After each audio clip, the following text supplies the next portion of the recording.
Should be more faithful. Don't need to prepare. You should be more faithful. Trust God. Be more trusting, more faithful in God and Jesus. We need to be more faithful in that. That's the most common phrase I hear when people hear about what I do as a prepper. And it is just not true. Scripture is very clear about that, to get ready. Jesus even says, get ready, be prepared. A lot of people will quote the verses to get yourself mentally prepared, to be ready for things. But I disagree with it being just that. People are wrong when they say it's unfaithful. You're being unfaithful if you prepare. You're not. It's actually the exact opposite. You're being extremely faithful. You read the scripture. You see what Jesus himself says is going to happen in the end days. And then you take actions on it to get ready. Now, every generation's thought they were going to be at the end, and every generation so far has been wrong, but one generation will be right.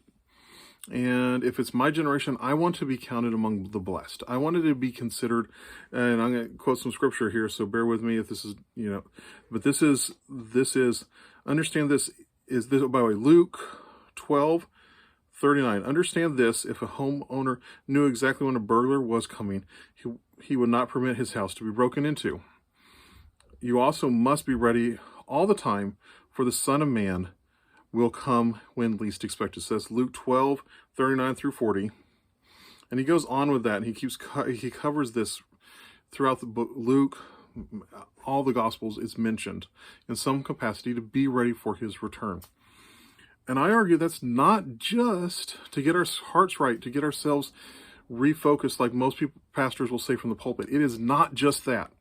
It is also to have things practically prepared for what is coming, because you keep on going. He warns about division. I'll set the world on fire, and I've come to set the world on. I wish it were already burning. I'm sorry, I did not quote that quite correctly. It's Luke 29. Luke 12:49. I apologize for not quoting this quite correctly. I have come to set the world on fire, and I wish it were already burning. And he's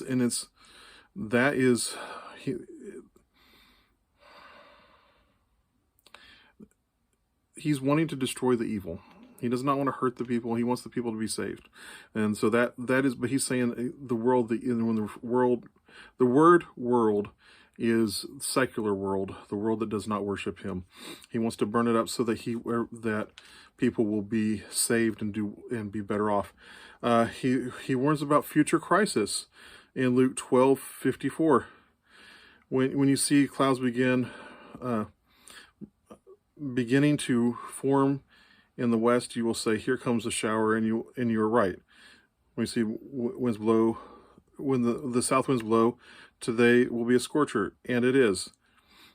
You fools, when you know how to interpret the weather and signs of the earth and sky, but do not know the interpretation of present times.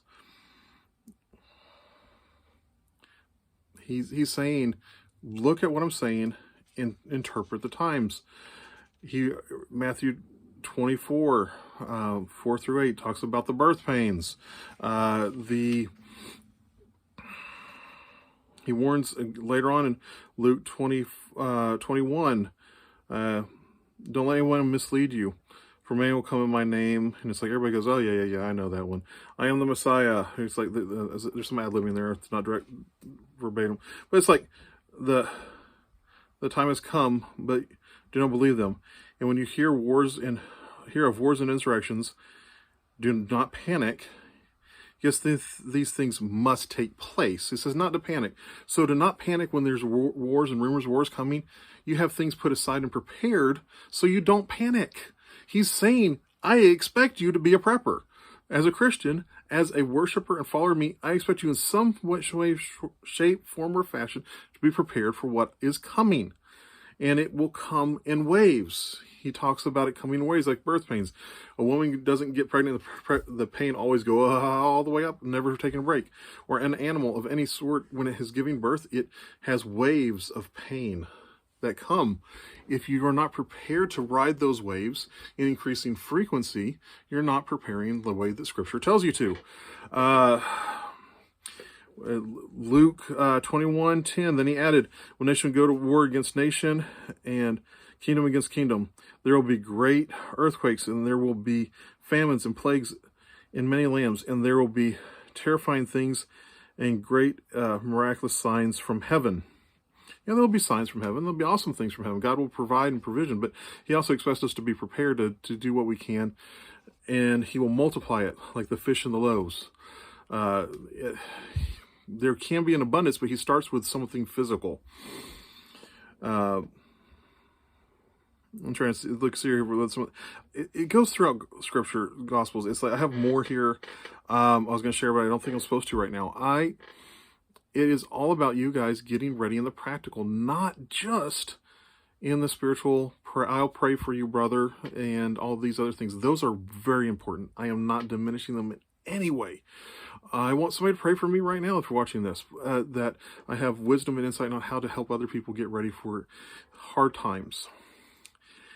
It says we're supposed to read the signs of what's going to happen.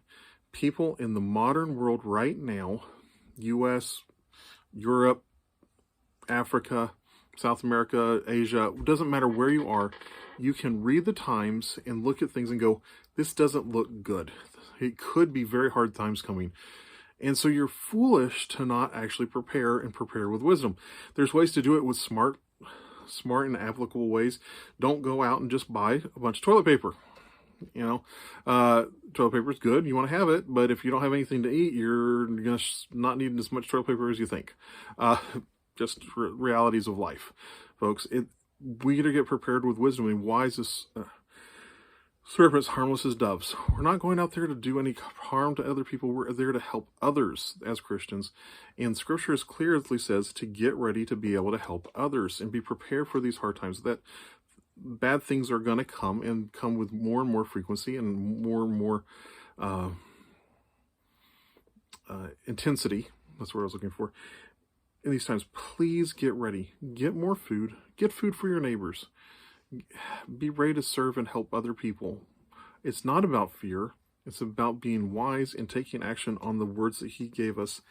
Luke, Matthew, Mark, John. He told us this was going to happen. We need to get ready and be more ready than people think we need to be ready for. It's not just about going out there and doing the rallies for America or for whatever country you're in, or doing whatever social justice cause that you are passionate about. But it's also about having things put back to help your neighbors in hard times. It's like, who is your neighbor? The person that helps you. And when they help you, they can speak into your life. So as a Christian, if we can help our neighbors and then speak into their lives, hopefully we can get them saved and get them to do more, not to die without having the relationship that we have. Please, there'll be signs coming. They're saying there'll be signs in different places, and we're all seeing different signs. Economic, rumors of wars, just all sorts of things that are happening out there. Am I saying that this is the end times? I'm not. I'm saying that we're seeing the starting of this, and they come in waves. And they come in more and more frequently and closer together. So we need to prepare for those to the best of our ability for those times. And if we can prepare and create generational preparations, that's even better. That's something I strive to do. I strive to teach others to do this as well. It's not about going out and living in the woods. That's a possibility for some of us. And having those skills is really cool and fun. But it wouldn't be neater in some ways to have an entire city that we ran and helped manage with others that helped the entire region around us? We have to die to ourselves to serve the kingdom. So let's die to ourselves and serve the kingdom. And that's why I teach what I teach. One of these videos I'm putting out there, it's to do that. Please understand my heart. It is not diminishing anything from the spiritual, from the practical, or from spiritual to do the practical. It's not from anything from prayers, miraculous wonders. I believe in all that. I think that those things are going to be coming and happening more and more frequently. But I also know that when I read scripture, he starts with something and then multiplies it.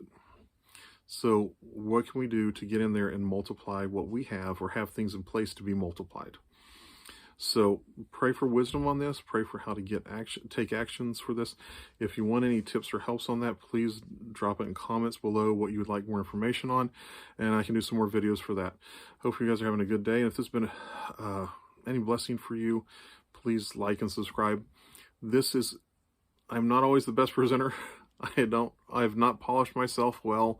I have trouble reading scripture out loud right now. I will get better for people. This is not my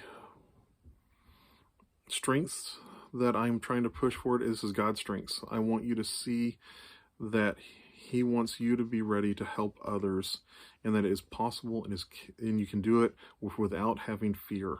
You can do it and be fearlessly prepared for what is to come. It's getting out there and getting things done now so that your future self will thank you. So have a good night. Blessed.